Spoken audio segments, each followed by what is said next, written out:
This week, I fly to a remote airport where the terminal building is the post office. The pilot loads the mail, I check in next to the stamps, and the island, just 300 people, plus one confused tourist. Happy birthday, Spoon. But first, our journey begins in Invercargill, and I'm about to get on a plane to another town called Oban. But believe it or not, I'm not even in Scotland. In fact, I couldn't get much further away from Scotland, even if I wanted to. Everything about this town feels like you're walking around a town in Scotland. It's crazy, and there's probably a good reason for that, because this town was actually founded by Scottish settlers back in the late 1800s, which is probably why it feels so Scottish. It's got everything Scottish here, apart from deep fried pizza. Even the street names are all named after Scottish rivers. It's crazy. My hotel's on D Street. I just walked down Tay Street. I'm on 4th Street right now, and not the number 4, but the River 4. But in any case, you're not here for the history of vaguely Scottish sounding towns on the opposite end of the world, as interesting as it may be. You're here for the aviation action, and so am I. That's what I'm off to do now. Invercargill is the southernmost city in New Zealand, right at the bottom tip of the South Island of New Zealand, but there's an even souther island in New Zealand that not many people go to, and that's where we're off to today. The next morning, it's dark, it's raining, and it's far too early. Time to head to the airport. Alright, like Scotland, the weather here can be absolutely dreadful. It's been absolutely hammering it down all night, but this is Invercargill Airport. I think I'm the only one here. The flight doesn't go for another hour, but I've dropped off the car. We'll go and see if we can get checked in and see if this flight is even going today. So, it's just gone 6:30 in the morning, and I appear to be the only passenger here. There's no one at check-in, no one in the cafe. It's like I've broken into the airport by mistake. You know, the weirdest thing is there's literally nobody here. It's 6:30 in the morning. There's no flights for a few hours yet, apart from mine. There's nobody here for that either. But the cafe is just left unattended overnight, and like all the fridges and everything are just there. You could just go and take something if you want. They're very trusting people, aren't they, these Kiwis? Trusting and apparently not in a rush. So it's 8 o'clock now. We should be leaving in about sort of half an hour or so. I'm a little bit worried because there's nobody here yet. It says they'll be here at 7:30. That was like 30 minutes ago. So. Meanwhile, this guy's checking in a bike in a box, as you do. And right on cue, somebody turned up. Maybe they heard the bell. Good morning. Hi, good morning. Any check luggage today? So I don't, but I'm going to have to leave this here, I think, if that's okay. Oh, yeah, cool. It's just this my... side, we'll check a tag. Yeah, and getting over there is one thing, but coming back is another, so I'm a little bit nervous, No, but... you'll be right. Okay, cool. Don't know if you need my ID or not. We're good. Back at 1:30 today. Yes, Cool, have you please. flown with us before? No, first. So we land you up at the airstrip. Okay. Our shuttle will pick you up and bring you down to our depot. Okay, And then when you come back to Savo, that's where you check in by 10 to 1. okay. And they'll shuttle you back up to the plane. Amazing. Just Thank note you the very word much. blue on your boarding pass, because we've got 2 planes leaving this morning at Right. 9 o'clock, and we colour code blue and green. Okay, so this is the blue plane. Down at gate 1. Gate 1. Awesome. Can I take one of Yeah, these? go Is that for it. alright? Thank you very much. No worries, enjoy your day. Alright, thanks a lot. Yeah, have a good day. Right, here we go. Not too bad. According to the guy, not too bad. I can't do an Kiwi, Australian, New Zealandy accent. Hi, good morning. If I get the bacon French toast, can that be hot? It So- will be it'll be hot and toasted. Okay, yeah, perfect. Thank you. I'll get that and a black coffee, please. So all checked in for my ride to Stewart Island. This is my boarding pass. They've got 2 islanders, Britain-Norman islanders, that fly on these routes across to Oban, the little village over on Stewart Island. So I love an islander. You know that. I've flown on them loads of times before.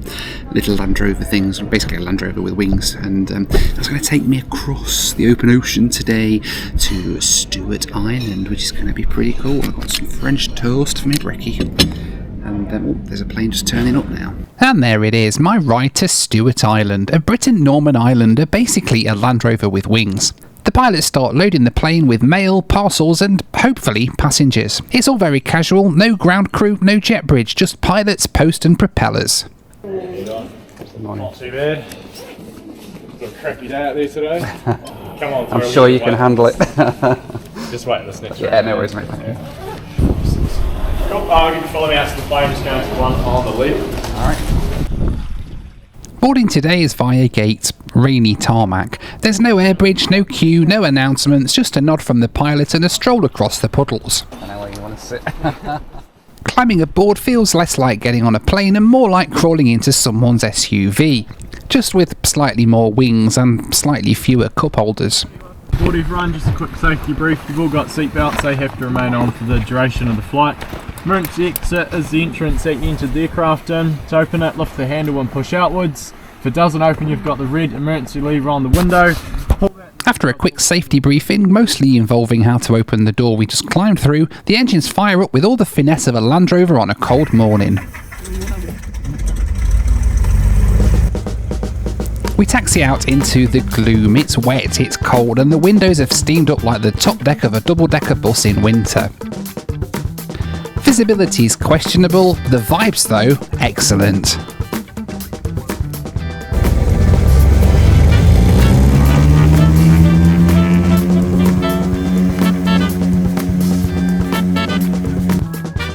And with a gentle roar, we lift off into the rainy skies of southern New Zealand.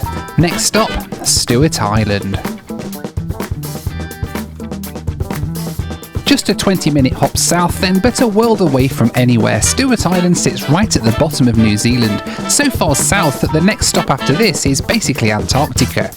It's remote, it's rugged, and it's about to get mail. Right, there we are, airborne from Invercargill. It's a pretty miserable, baggy day, but nothing that this rugged little island can't handle.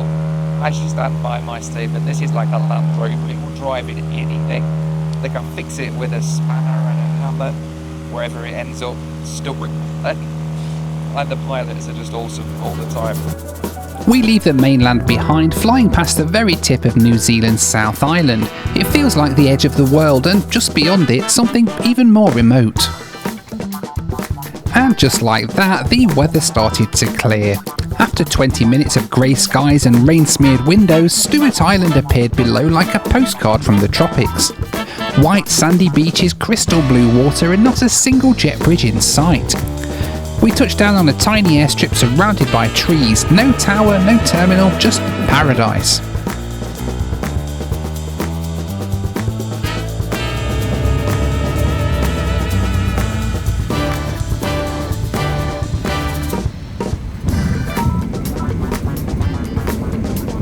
So here we were then, we rolled to a stop at what might be the quietest airport I've ever flown to.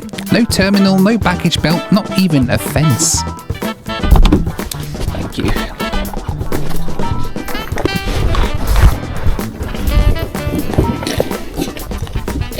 And welcome to Stewart Island, Oban Airfield. And this is basically where the plane drops us off now. And waits for the bus to turn up and take us down to the town of Oban, where I'm hoping to get my deep fried Mars bar or my deep fried pizza. Either will do, to be honest. I've got to do one here surely. When it's busy, they send 2 planes for this flight. The Islander does only seat about 7 people. A few minutes later, though, our ground transport arrived. Not an airport shuttle, just 2 vans cruising down the runway to take us to the terminal/post office. Those of you who've just arrived in the plane, hop in the van once everyone's jumped out.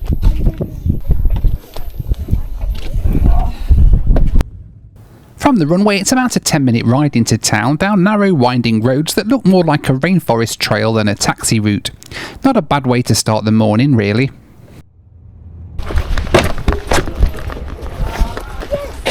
So the bus picks you up from the runway, brings you down to the depot here in town, which is next door to the post office. It's attached to the post office, which is kind of quite apt really, because a lot of the post and the mail for the island gets brought in on these flights and they just bring it with the passengers. Population about 300 people here. Let's go and have an explore. So this is the town of Oban then, not the Scottish one, but a whole lot smaller. I'm feeling quite heartened. There is a fish and chip shop up there. I've been looking for a decent chippy since I arrived in New Zealand, and I leave New Zealand tonight, so I'm really pleased that there's one here. We'll have to go and try that in a little bit.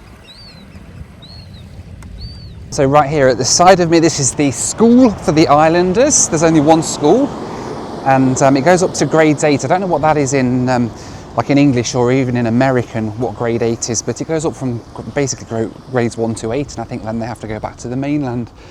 Got a war memorial here as well. It's quite a nice, thriving little town. It reminds me very much, I wouldn't say it reminds me of Oban in Scotland, because Oban's quite a big town. It reminds me of the little town on West Tree that I went to.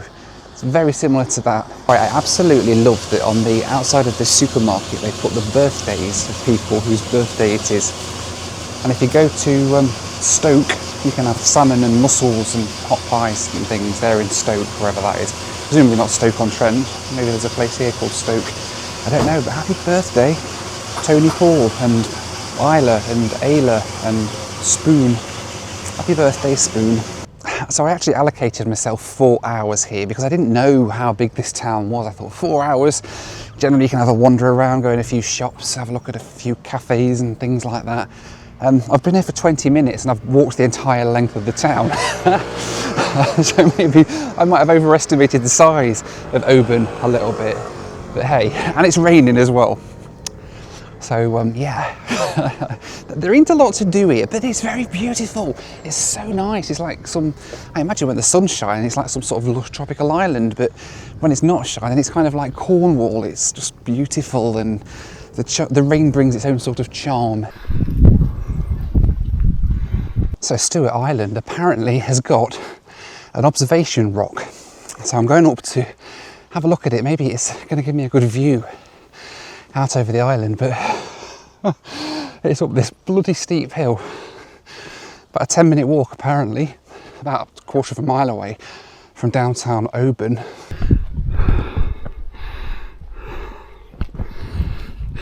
Right, I think we made it. It's up here.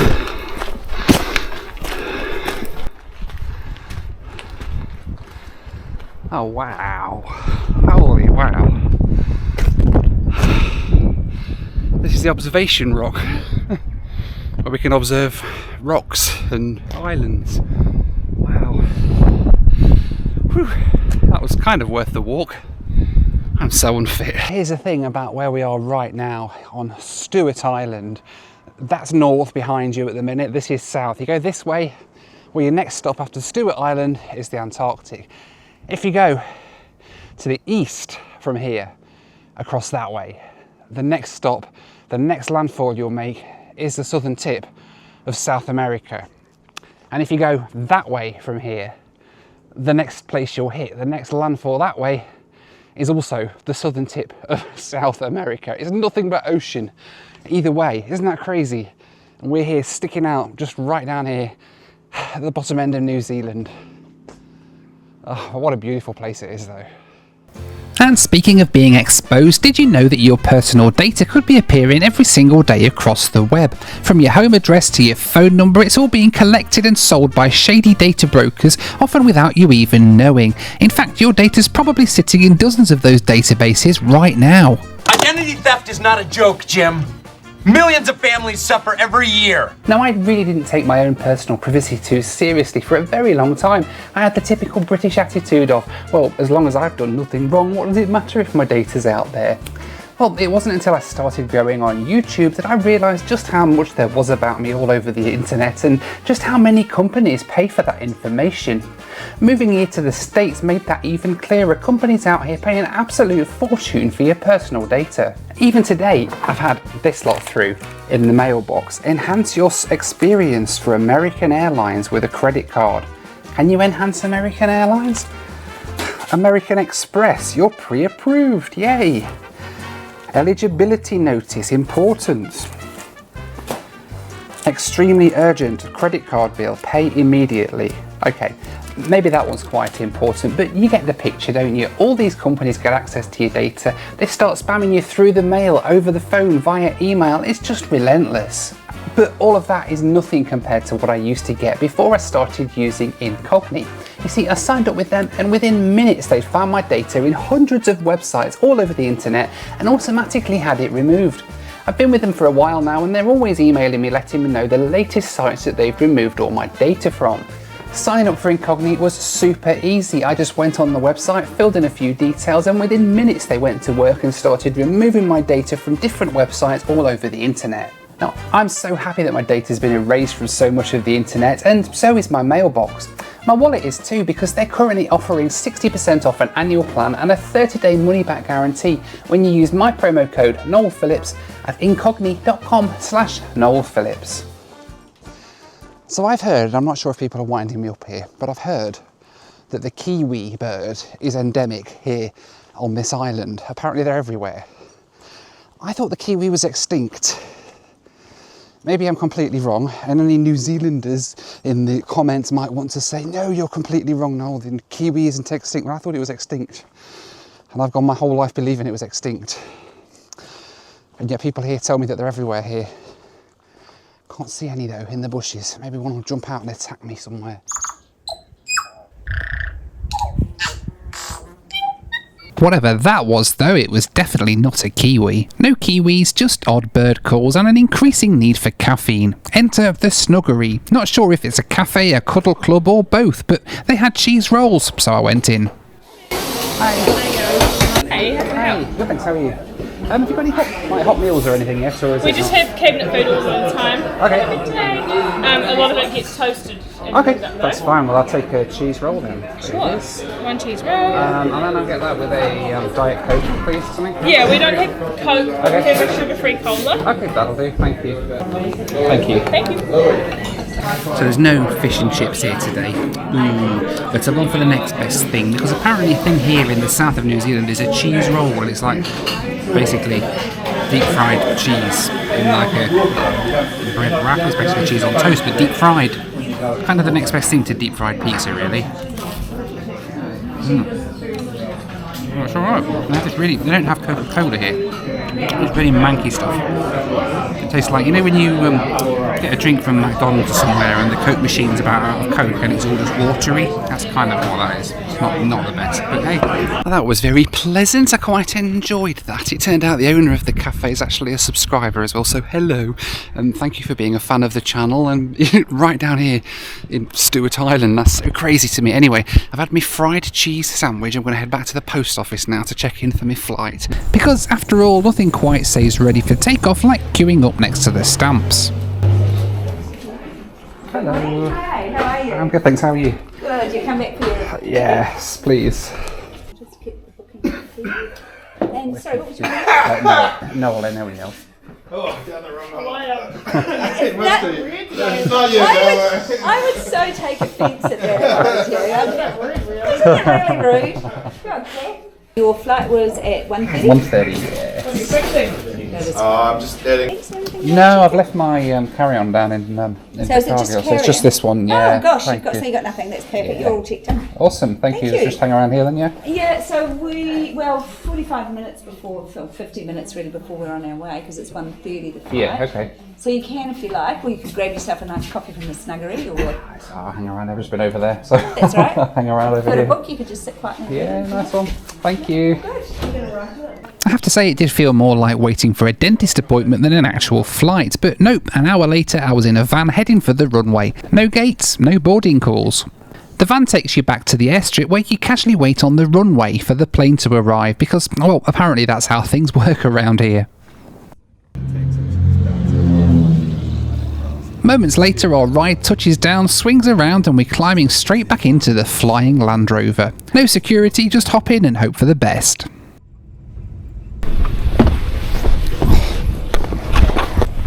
You should only have 4 of you around there, the rest of you around this way. Hello, just open your... Yeah, those two first, thanks.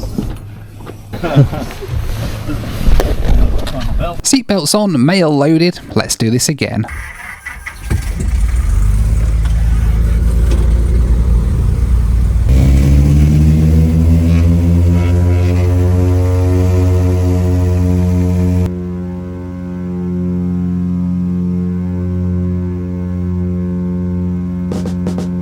As a fresh rain shower rolled in, we lifted off once more, soaring past turquoise bays and white sandy beaches. The island gave us just one last wave as we circled back over the runway and the town of Oban. Then just like that, we left Stewart Island behind, heading north across the water. Alright then, back on board trusty islander heading back to Invercargill. It's a little spicy up here today. It's a little bumpy, but it's nothing that this islander can't handle. It's like a walk in the park for the Isle of Wight wonder. As we bounce our way across the sea. This is fun. To Invercargill. Love it. Love it. It's bumpy, it's loud, and the windows are still fogged up, but honestly, I love it. This is flying at its rawest. No frills, no fuss, just throttle turbulence and views for days. The New Zealand mainland came back into view, and before long we were swooping low over Invercargill once again.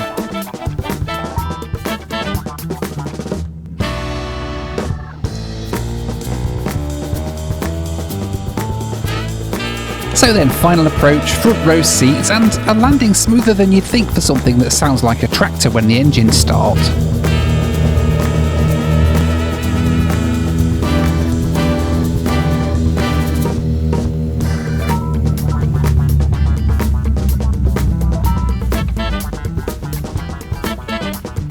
So here we are then back in Invercargill, and honestly that was one of the most fun flights I've done in a long time. Tiny planes, post office terminals, and some of the best views in New Zealand. What more could you ask for?